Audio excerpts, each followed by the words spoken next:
Hello বন্ধুরা, সকলে কেমন আছো? আশা করি সবাই ভালো আছো। এসো আজকে রেসিপিটা শুরু করা যাক।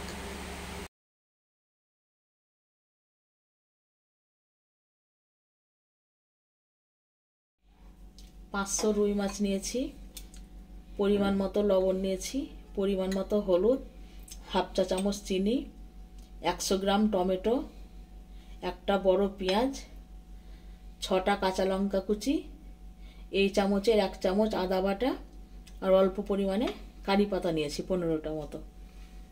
সাদা তেল নিয়েছি পরিমাণ মতো, টক দই নিয়েছি এই চামচের 2 চামচ, আর ফোড়নে দেবার জন্য কয়েকটা মেথি আর সাদা কালো সর্ষে নিয়েছি। মাছের মধ্যে আমি লবণ হলুদ মাখিয়ে 5 মিনিট রেখে দেব।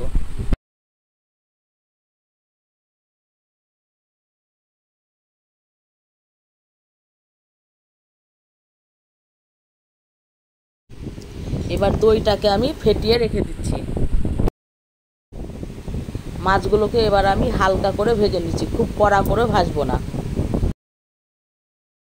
মাছগুলো আমার ভাজা হয়ে গেছে, এপিট ওপিট দুপিটি হালকা করে ভেজে নিলাম। মাছ ভাজার তেল আছে কড়াইয়ে, তাই আমার আর তেল লাগবে না আলাদা করে। ওই তেলের মধ্যে আমি মেথি আর সাদা কালো সর্ষে ফোড়ন দিয়ে পেঁয়াজগুলো ভেজে নিলাম। পেঁয়াজ ভাজা হয়ে যাওয়ার পরে কাঁচা লঙ্কাগুলো দিলাম, দিয়ে টমেটো দিলাম, দিয়ে লবণটা দিয়ে দিলাম, দিয়ে আবার ভালো করে একটু কষে নেব।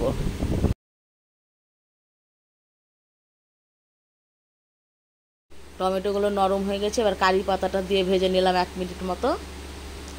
দিয়ে এবার আদা বাটাটা দিয়ে দিচ্ছি, এটাকেও 1 মিনিট মতো ভেজে নেব।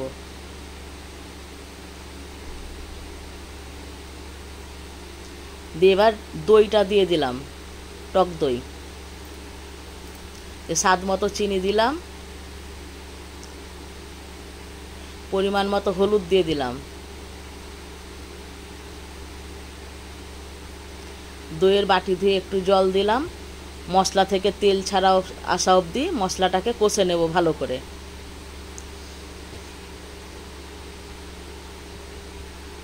মশলা কষানো হয়ে গেছে, এবার মাছগুলোকে আমি দিয়ে দিলাম।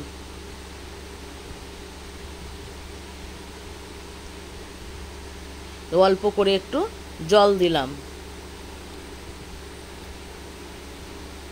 মাছগুলোকে এপিট ওপিট উল্টে নিলাম, অল্প করে ফুটিয়ে নেব, তাহলে মাছ রেডি।